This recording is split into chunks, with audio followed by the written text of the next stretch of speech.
What if I told you the architects of humanity just issued an apology?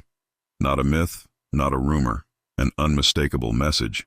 A confession so unsettling and so hopeful that it could change how you see your past, your purpose, and what happens to this planet next. Right now, as we watch ecosystems crack and the human spirit fray under the weight of endless competition, a voice from the oldest memory of Earth has returned. A voice from the beings once called the Anunnaki. And this time they aren't demanding obedience. They're asking for forgiveness. This revelation didn't come from a book or an online forum. It arrived in a place where the air hums with an ancient frequency. The stone circles of southern Africa. Imagine hills stitched with thousands of precise rings of stone, some waist-high, some towering, each aligned like living diagrams. I went there alone to fast, to listen, to ask questions no classroom could answer. And in that silence, the veil thinned. A presence gathered. 4 tall figures appeared above the conjoined circles, calm, luminous, unmistakably intelligent. They told me they were engineers, not gods, and they began with words I never expected to hear from any advanced race.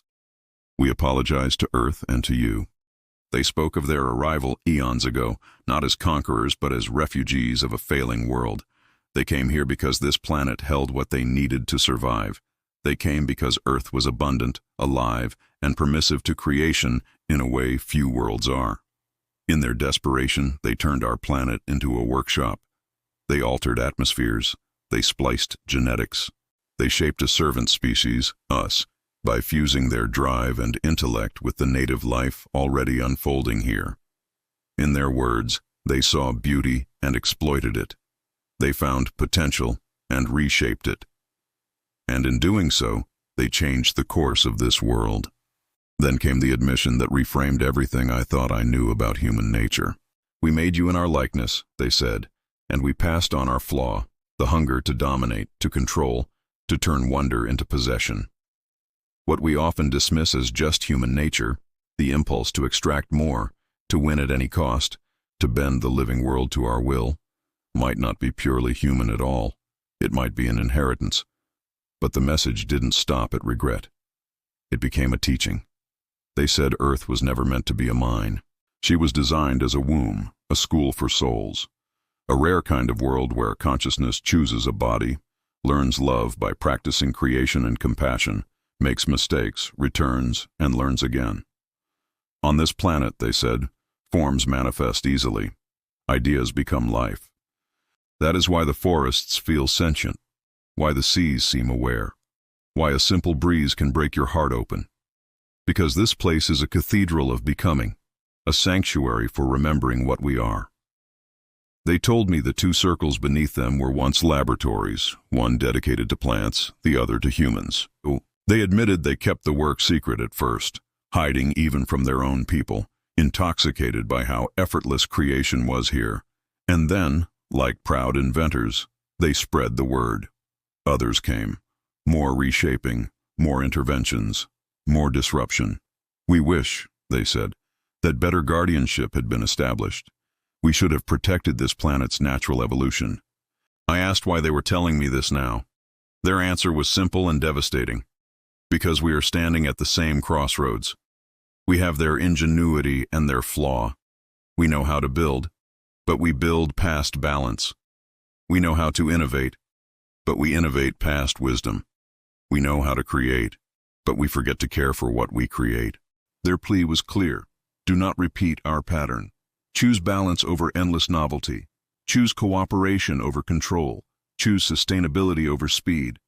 The most surprising sentence came at the end of their confession. You were never meant to worship us. You were meant to surpass us. Let that land. They weren't here to reclaim a throne. They were here to hand us the steering wheel we forgot we were holding. To remind us that the point was never to obey them. It was to evolve past the limits they could not transcend. I left that encounter with new eyes. The stones felt alive. The wind felt like speech. Even silence seemed intentional, as if the planet herself were waiting for an answer. And I understood. This isn't a story about aliens. It's a story about responsibility. We inherited brilliance without restraint. And now we are being invited to add the restraint, to choose love where they chose control, to choose guardianship where they chose extraction, to choose relationship where they chose ownership. So what do we do with an apology that spans hundreds of thousands of years? We accept it without absolving ourselves. We acknowledge the pattern without surrendering to it. We recognize that the impulse to dominate is loud, but the wisdom to collaborate is louder when we choose to listen. We start small, and we start now, with how we treat the land under our feet, the water we drink, the food we grow, the animals we share space with, and the people we disagree with. We practice creation without conquest. We build systems that heal as they scale. We remember that the earth is not a backdrop. It is a being, a teacher, a partner. They told me something else before they faded. The same electromagnetic forces that once powered their laboratories can power our healing. You don't need a vision quest to connect. Step outside and ask the ground to teach you. Put your hands in the soil. Listen to a tree without naming it. Feel the sky without diagnosing it. You will notice that the planet answers. Not in words, but in coherence. In calm. In a subtle sense that your nervous system finally remembers its home. If you felt a pang in your chest during this story, a tug you can't quite explain, consider this your invitation. The conversation between humanity and our makers has reopened. Not to repeat the past, but to redeem it. Their apology is a doorway. Walk through it with courage. Let's become the ancestors we wish we had. If this message resonates, it's not an accident. Share it with someone who needs to hear it.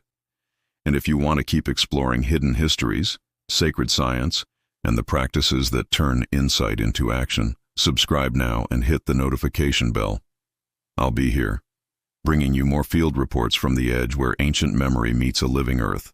The old ones are speaking again. The only question left is, are we ready to answer?